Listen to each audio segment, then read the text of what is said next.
Ani Bujo. Welcome. We are here once again on a new segment of Nish Vibes. This has been a real treat to be able to get to know the people at the University of Waterloo and to start learning about the things that we do. There's incredible people that work at the university, and a lot of times we just kind of go into our world, but we don't get a chance to celebrate each other's work that they do and the things that are working for the university to be a better place. But I've been able to find time to produce a podcast, and this is kind of a flavor of Indigenous along with the university understandings. So what you'll hear on Nish Vibes is some of the current issues facing First Nations. Also, we're working in to get some music going at some point for you, because we have a lot of new Indigenous artists who are really vibrant and kind of mixing today's society music into traditional style music. And it's really interesting because we get a chance to celebrate together, and some of the award ceremonies that are happening, such as the ones in the States that just came out, talk about Indigenous artists. And whenever I see new Indigenous artists come up, it makes me feel good. It makes me feel like that we've come a long ways. I always reference a band that came up in the 70s that kind of opened the door for Indigenous music, and it helped us create a presence in the entertainment industry. Gets us a chance to know that Indigenous people weren't not just the ones in the movies that we've been portrayed to be, but we're in today's world, and the livelihood of us is blending with society today. So in bringing Indigenous values. So that's what Nish Vibes is really about, trying to find that passageway to better understanding. My role as the Indigenous knowledge keeper here at the Faculty of Health is to help improve the next generation on their understanding of Indigenous people, how our, theories, ideas, medicine practices, and ceremonies can enhance all people that live here in North America. So I'm really happy to be able to celebrate together here at the university and have a show like this that allows us to speak to various members of the university and how they're contributing to more indigenization. So that brings me to today's show, and I have a very special guest and colleague and friend who's done some tremendous work in the area of recreation here at the university. I didn't know that when I got here, what we could do, but I remember Roly coming in one day and having a conversation about what it is we can do, and you're so open to ideas and how we can change things in the world of athleticism here at the university. So I want to introduce you to my friend Roly. I'm going to say welcome to our show today. We'll talk about your role here and the things that we're doing together. So welcome to the show today. Thanks, Myeengun. Happy to be here. I'm so happy that you're here. So let's get into it, a little conversation. I think our role together has been pretty tremendous. We've looked at what you do, and why don't we start there? Like tell us what you do here at the university and how long you've been here, and a little bit about yourself. Yeah, so I'm beginning my 11th year here at the University of Waterloo. I've worked in higher education now for over 30 years. My role as the Director of Athletics and Recreation oversees everything from the varsity programming to our club student athletes, a massive recreation program that includes probably the biggest intramural program in the country. And then we oversee a lot of facilities. So we have lots of facilities to provide that sense of community and sense of belonging for our students. And that comes through programming and services in lots of ways, but also provides space for students to have that co-curricular experience while they're here at the university. What I see from your area is you're busy all year long. like things slow down here in the summertime, but there's more activity in your area, with youth coming in and sports events that are happening. So tremendous amount of work for you and your staff. Yeah, we feel, we have a huge responsibility and role to play in the student experience here at the university, but we also have a huge responsibility and role to play in the community, the broader community. And so we are probably the biggest camp provider in the region now. And so that is an opportunity for the youth in our community to have access to the university, hopefully to see it as a pathway for themselves, for higher education. We are a place of learning, and so however we deliver that programming is really important. We do play days, so we bring in classrooms during May and June. At the end of their cycle, they have access. We actually do some Indigenous programming as part of that. So it's really around gameplay and having fun, but really for maybe youth that don't have access to higher ed or to come to camps, and there's a financial barrier that they're also seeing what higher ed has to offer, and hopefully they see it as an opportunity for themselves. So what got you into this role? Like, were you an athlete growing up, and is this kind of a natural path for you? Yeah, sport was a big part of my youth, I guess. I was a varsity athlete. I was a rugby student athlete during my undergrad.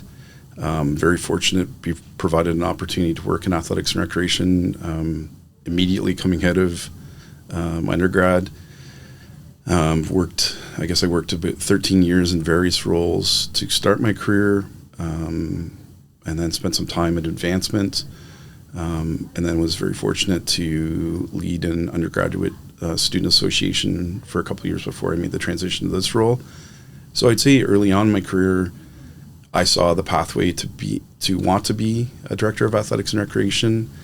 I think with some ignorance, thought I was ready for that after 13 years, but could see following my experience in advancement and with the student association that experience was invaluable to my role today. And so I felt I was well positioned for this opportunity, and very grateful for the opportunity to kind of lead our organization, to transition our organization, to grow the impact it has on our student experience here.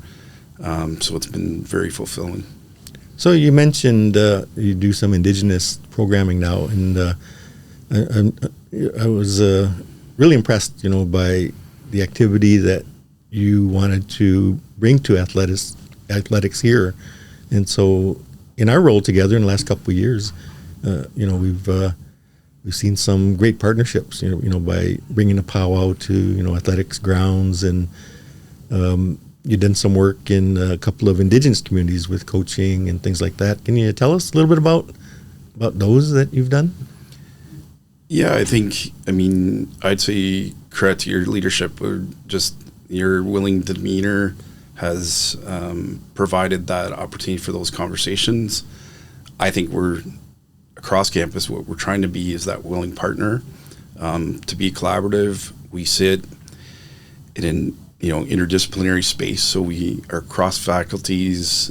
We are a huge part of that student experience, and so when it comes to Indigenous programming, I feel that we have this powerful platform of sport that generally is very accessible, that is very inclusive, and if it's not, that's our goal. I think is to identify segments of our population that we aren't providing a service or a program to, but also to make sure that we are inclusive of all members of our community. And so when it came to the Indigenous programming, it was really those conversations to understand what the need is out there, I'd say on our campus and beyond.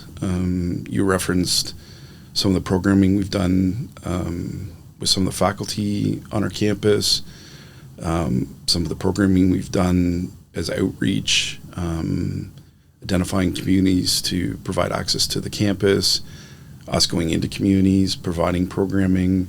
We're very fortunate. We've got amazing student leadership, lots of times in the form of student athletes.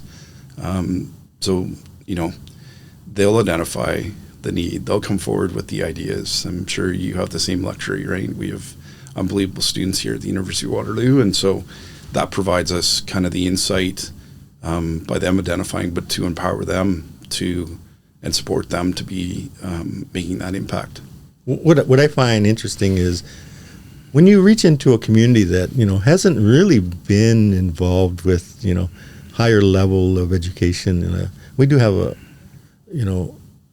not a huge population here, but, more and more are qualifying to get into post-secondary education at the university level.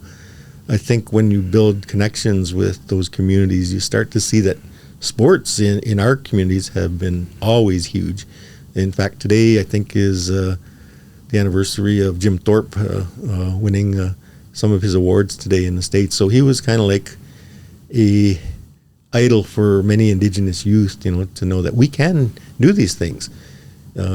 We get caught into the residential school topics, in the poverty that, lives on First Nation communities. But inside those communities where there is a lower economic, standard of living, you have great athletes who, sometimes didn't make it for various reasons. I want to reference a movie that came out called Indian Horse a few years ago. And there was an athlete, a great, ability to play hockey, but he ran into the racism and segregation, that took place in his time. But when I think about growing up, I played hockey, and members of my community played hockey, very talented, and probably could have made it, but there was challenges within the system that didn't allow them to go. So I think this is why when you start working with First Nation communities, you can kind of see that it's always there, not just hockey, but sports in general. Basketball is getting really big in First Nation. Well, it always has been. Just people didn't know it. Now we're starting to form leagues, and we have the little NHL, which is a major, hockey tournament where we had 230 teams last year, come to Southern Ontario, so those types of things I'm thinking about how we can equate that into a university service such as you have. I know we can't be as big as some of those, but, just the ability to bring Indigenous athletes here might be an open door for, people to get that higher education. So we've talked about that before. Yeah, I think, from an overall recruitment standpoint, right, is for those Indigenous youth to see this as an access or an opportunity for higher education. But I think sport is always that insight, right, that they can see that maybe that is their pathway, but also the incentive to be able to play sport at that level that they need, the academic commitment that comes along with that. And so I think it's really positive, but I also think it's the opportunity for celebration that Indigenous youth didn't have, right? Of the fact that, my understanding is just like dance or language was removed, sport was too. And so how do we, celebrate their access to sport, the sports they are playing, but also, again, for them to see that this might be the pathway for them to continue to pursue sport. And that doesn't have to be at the varsity level either, right? Recreation is a massive part of our well-being, a massive part of their student experience if they come here. And so we want students to feel they have that opportunity to recreate. And really that's the important part of whether it's at a varsity level or a recreational level, is it's the sense of community it provides, and hopefully that inclusive sense of community for all. I always kind of refer to what we call the medicine wheel, because it talks about your mental, physical, emotional, and spiritualness. And to be holistic in a manner of whatever setting you're in life, if you can kind of reach to those quadrants. And recreation, what would fit in the physical realm of the medicine wheel really helps the other areas. It helps your mentalness. If you're a spiritual person, it helps you develop that, person who you are. And so that sometimes get lost, in education. I think, students come here maybe they're here for a particular reason, but when they see that there's sports available recreationally, like you said, not at the varsity level for most students, but being able to skate and to have these activities available to them, I think you reach a better standard in their own, being. So, yeah, for sure. I think one of the priorities or even our strategies for engagement has been around student well-being. Student mental health is very important in a time of crisis on campuses. And so I think if you think about yourself individually and challenges that you've overcome in life, a lot of times your support is your sense of belonging to your relationships, family and friends. And I think sport at the university level, if you have a liked interest and you and I like to play basketball, if we have no other relationships, very quickly we have teammates. At a varsity level, you walk into a locker room and you have teammates. And so that value of that sense of community is really important, I think, for your well-being. But I think it also, the value of physical activity on your mental health is proven to be impactful. We know the value of being physically active. We know the value on getting good sleep, of having good relationships, all those types of things. And so I think your comment about the kind of a holistic approach is really important, because within that wheel, we play an active role in components of it, but it actually impacts all of it. Mm. Especially in Indigenous youth who sometimes are away from their home, they come here and first thing they go to is like the Indigenous services, and because they need to have that reference point, that makes them feel they're with people that they know. And so when it comes to sports, the same type of ideal comes, if you have that's why I'm really impressed, with the Indigenous programming, is because we're looking at youth and telling them that you're welcome here, and we're trying to find youth that want to participate in sports and be recreational here too, which kind of will motivate them to think about maybe even coming to the University of Waterloo or in education in general, but if they have that safety net, Indigenous youth really need that, and I think it's really important. So I want to thank you for going out to Saugeen and other places where you've done, and encouraging the youth to consider that in their active lives here. Yeah, no, thank you. We're fortunate. We have some great leadership in our programs, in our department, and so that's just a good example of the role in which a student athlete and a program can play. I think your comment, Myeengun, about Indigenous youth coming here, I think about all the time when, for students in general, if you were to leave your community, it's daunting to come to an institution this size if you don't have other relationships. And I think,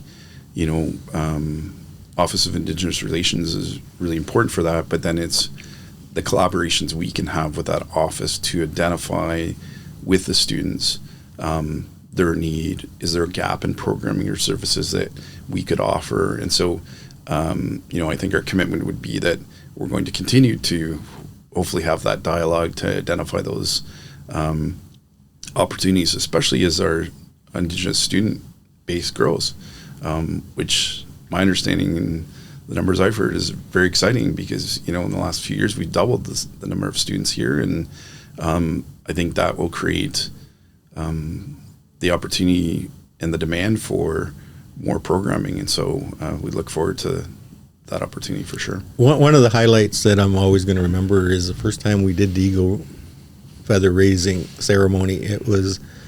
We did it before at a different institution, but when we brought it here, we even brought people from the other institutions here to honor Indigenous athletes and female athletes in particular that day, but all athletes were recognized. And one of the stories that came out, which made that happen, was an Indigenous athlete didn't want to stand for O Canada. And they said, why do I stand for O Canada when we heard about the history? And so we came up with this idea, like, what if we honor Indigenous athletes, especially female athletes, Indigenous female athletes, and why don't we do an honor song raising an eagle feather just before O Canada? That way it kind of tells the people that, this is at that level. This is, we're honoring Canada, but we're honoring the original people here. So we got a number of Indigenous youth here, and we've kept on this tradition now. We've done it a number of times here.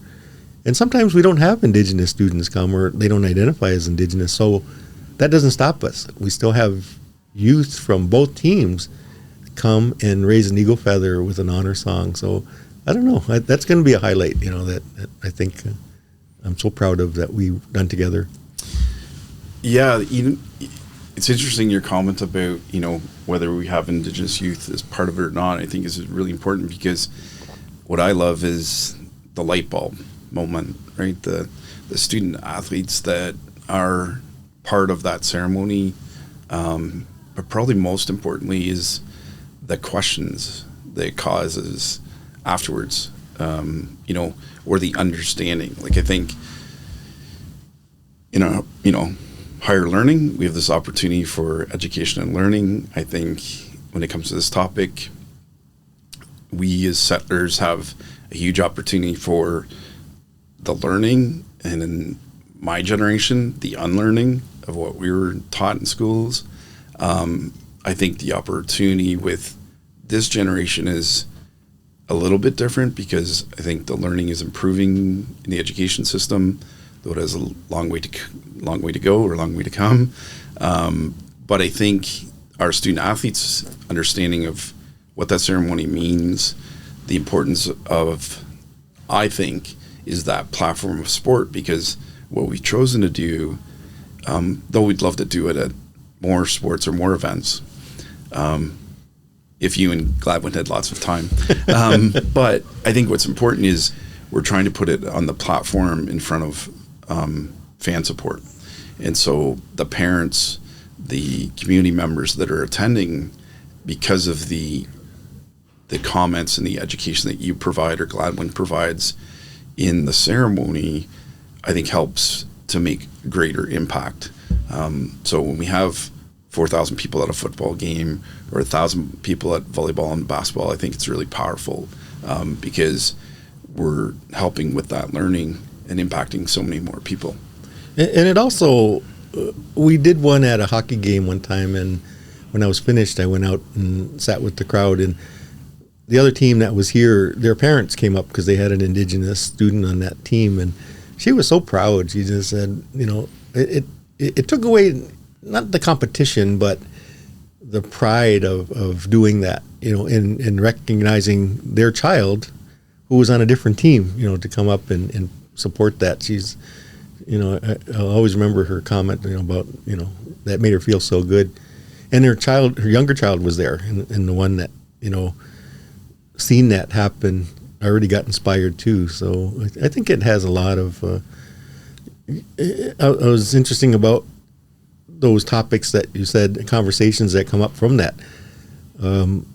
When the first time we did that, we approached the other team. I don't remember who it is, but was there any questions, about what we're doing and why, or anything like that, No, I think just a willingness to learn. So then, what role did we want them to play? And, more questions of clarification around how they can participate, even if they're not identified as Indigenous. And so I think there's always been, across our conference, and I've seen other ceremonies or commitments to reconciliation that other schools have done. And so I think there's a collective commitment. I'd like to think we're a leader in that, but also knowing that we all have so much more opportunity.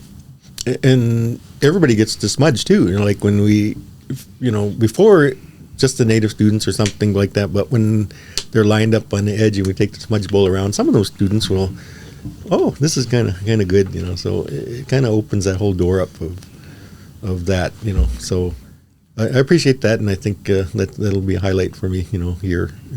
Along with the other things we've done, we worked at the banquets and brought the Eagle staff in, football games. So, just in the last couple of years, we've done quite a bit of stuff, and which leads me to what we are about to do. I guess I won't mention dates, but but anyway, we do have a very special thing happening in athletics. You want to talk about that? Yeah, I first just comment with the Eagle staff. I think we're honored the fact that it's a sense of pride that I love the fact that the first ever institutional ceremony that the Eagle staff was used at was actually the athletic banquet, because it was prior to the first convocation it was utilized at. So I love the transition that we've made from really some colonial portions of ceremony, whether convocation or even at a banquet, to now lead with the Eagle staff, but also the education and awareness that brings, that we're leading our graduates with it, that you're able to speak to the attendees, the impact that has on in this case, the athletic community. We're really excited to have announced that we've worked with an Indigenous artist, Kyle Jonick, and Kyle is from Cayuga, Indigenous artist that has now indigenized our warrior logo. If we're not the first, we're one of the first in the country. Very proud not to do that. I think, there is value in the symbolism of it, but I think that my hope, and even in talking to some Indigenous community members on our campus, what that means to them, or what that would have meant to them when they were a student years ago. And I think the goal of the warrior logo over time for me has been, I want that to be the sense of belonging for everyone. It shouldn't be an exclusive group of just varsity athletes, for instance.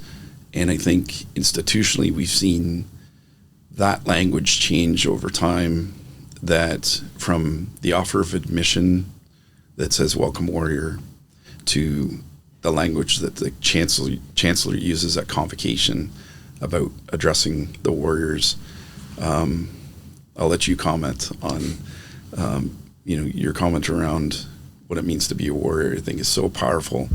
But for that symbolism, my hope is that is showing to our Indigenous members of our community that these spaces are welcoming to them, that they feel acknowledged. Really, that if your goal is sense of belonging for all, I think that this is a very important step. I think we had this conversation before about the warrior, and I think that was Gene and I and sitting around, how does that fit into today's society? And I think maybe your department was kind of worried a little bit about how that reflected on Indigenous people with the symbolism of that. But we did a little video recently about that, and talked about what a warrior is in our view. And, very clearly in my teaching, a warrior, as I mentioned in the video, was somebody who knows what to do, where a soldier is told what to do, So I went to a recent Eagle staff gathering with Gladwin, who now carries our Eagle staff, and the elders were talking about that. They were saying, how do they relate?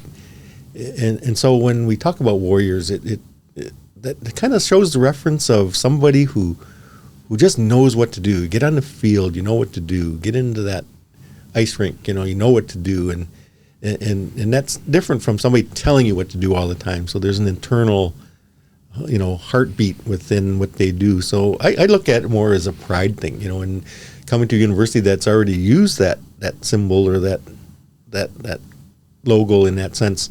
I was pretty proud with that, so I have to convince our people sometimes, because, we've been seeing I guess, stereotypes and things like that. And it worries our younger people sometimes. But when you get the traditional story and you get that feeling of understanding, that's where the pride comes in. So it's always a time of helping our younger generation understand these reasons for why we do things. And we got a long ways to go yet, in terms of what they were taught in their lifetime. But for these terms to be used, it's really, really great. And the logo, just I'm just so proud of that. Like it's something that it's going to be seen. It's something that we can have internal things here at the university, and that's nice. But sports goes out, and they go to other universities and schools, and they're seen. So that logo will be seen. And this artist, I'm really proud of him.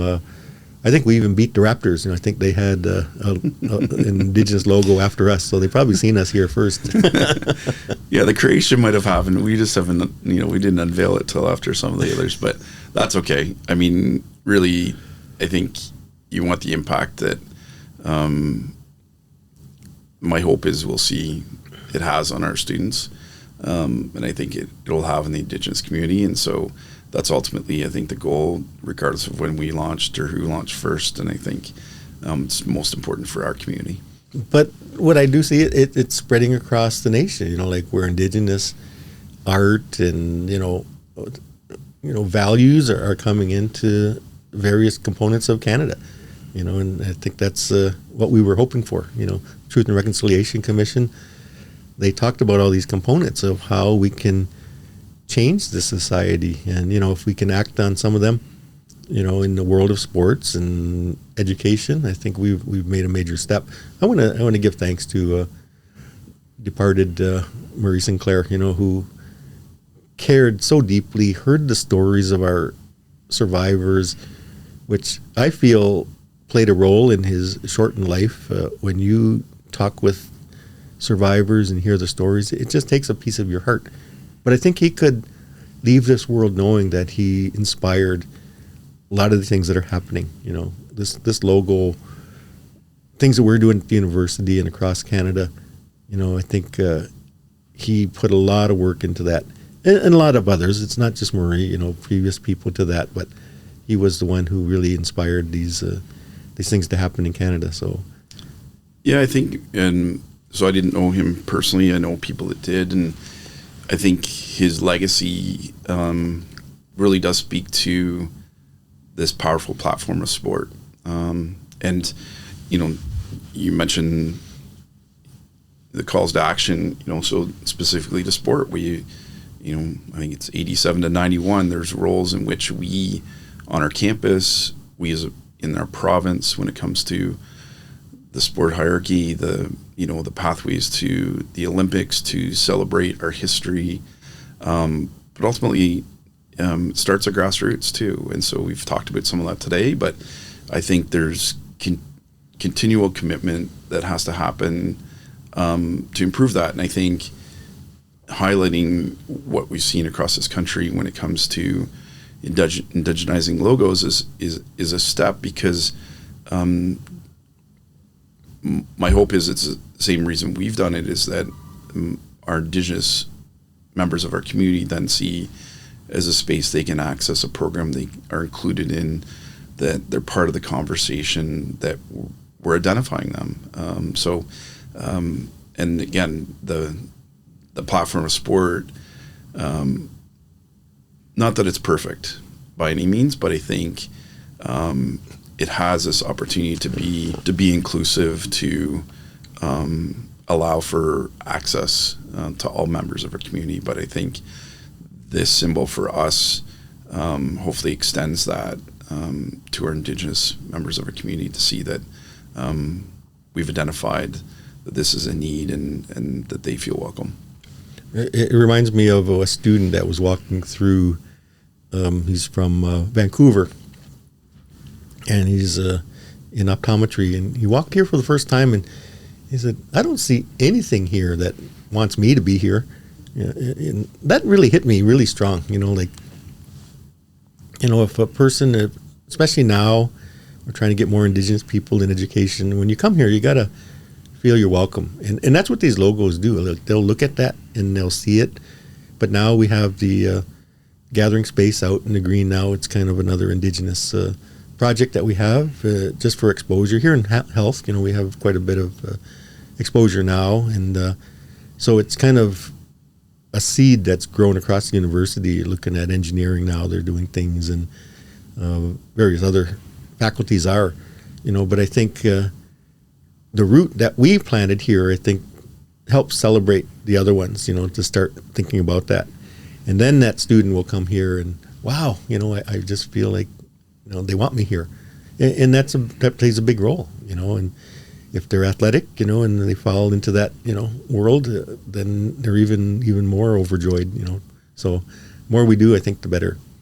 Yeah, I think back to my comment about the language around warriors, and that we're trying to be inclusive of all members of our community. It's not an exclusive group. I think that language from admission to convocation with this indigenized logo hopefully speaks to that student, that they feel from day one that they're acknowledged and welcome here. And so, you've mentioned a few things that have happened across our university, but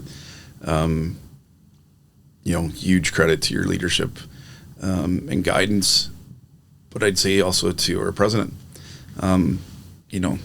Leadership starts at the top, and when you and I have talked, it's not about the institutional words, it's the institutional change, and we've seen that. I think that's really powerful. Absolutely. ReconciliACTION, I heard. So right. I think that's really what we need to do. Words, we've had them our whole life, and it doesn't always amount to as much, but once we start doing things, that just, I think that's the reason we're doing it. We feel it. Yeah, and I mean, whether it's with yourself or Jean or Jean's team, Lily's leadership in this faculty is, she's the trailblazer for a lot of what the institution is committing to, and so, just happy to be part of that. The real test, though, is now when we go into some lower moments financially and things, that economy, has on our being here. That's where the sustainability comes into play. And I think, we can set things up when things are good, but even when things are bad, we remain committed to those things. I've been working with the hospitals in the region, and we're just at that entry door now, of looking at Indigenous health and how we can start building these sustainable, relationships so that we can improve. Because the end result, of sports and health and education, is a better quality of life that has values that were omitted from Canada's history. So we start learning about, like, the wampum belts that I carry, and the history that wasn't told, and the sports that we were never able to play. I think all that leads to a better standard of living for all people. And I think that's what a lot of Canadians are, this generation for sure, wants to know why things turned out the way they did and how we can improve them. So when I talk to students here, they're almost demanding to know the truth. And it has to come from Indigenous people now, because those history books that we've read in our school days were different from how we would explain our history to be. So now that we're at this level, I think we've encouraged them. And it came from a hardship, like maybe the 215 children that were found in BC kind of raised the consciousness of Canada, but never going back there, how we're going to fix that. So I see the medicine in that is what you're doing, what the university, like Lily and Jean's department and everybody's doing right now, is they're aiding society so that we can start making a better standard of living for all. So I appreciate that. So thanks for your energy in that. Yeah, and I mean, your comment about, our fiscal challenges, I mean, I don't know. It's just my perspective, but I think this is your opportunity to focus, so our institutional priorities shouldn't change. They might need to be refined, and I think that is this is our opportunity as a global brand of a very innovative institution is when it comes to the priority and the sustainability of our commitment to decolonization, to indigenization, I don't think changes. I actually think should be emphasized as a strength and a priority. And so collectively, we should commit to that.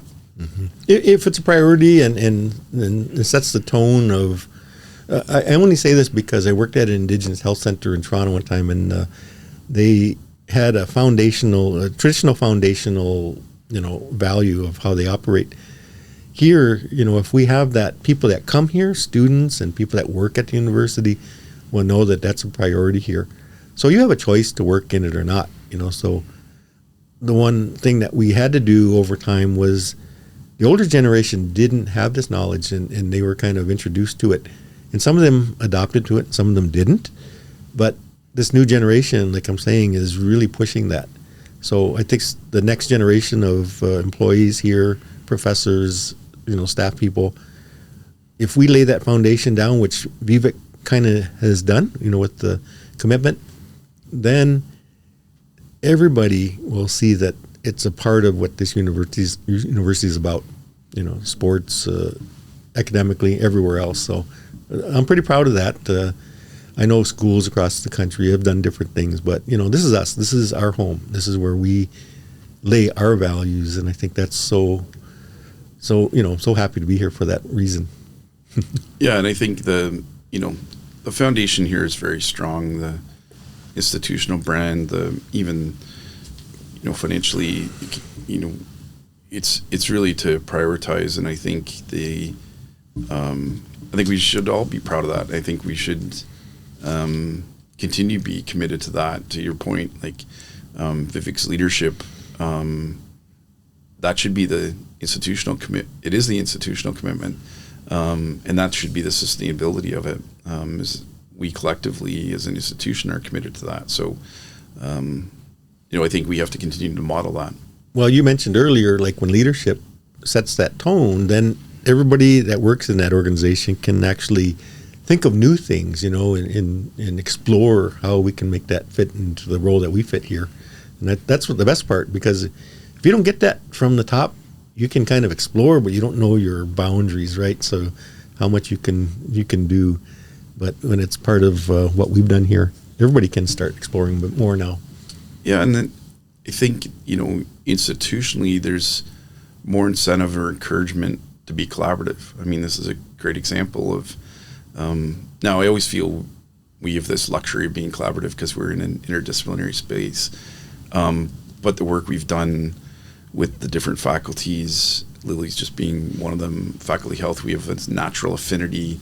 Historically, we might have been part of this faculty. In this country, there would be, athletics and rec might have been part of the faculty of health and so on. And so there's natural affinity to lots of things we do from a research standpoint, to kind of this living lab approach to the activity that goes on in our spaces and how we can work together with faculty in the faculty of health.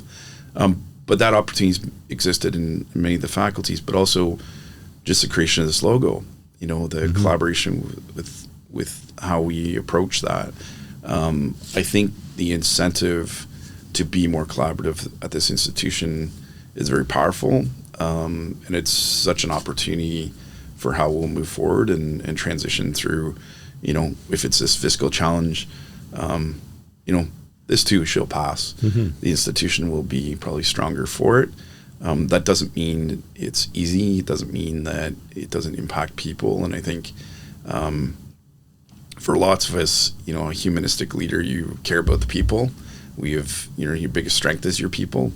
And so, but, how we come out the other end of this, I think we'll be stronger for it. You know what I seen happen?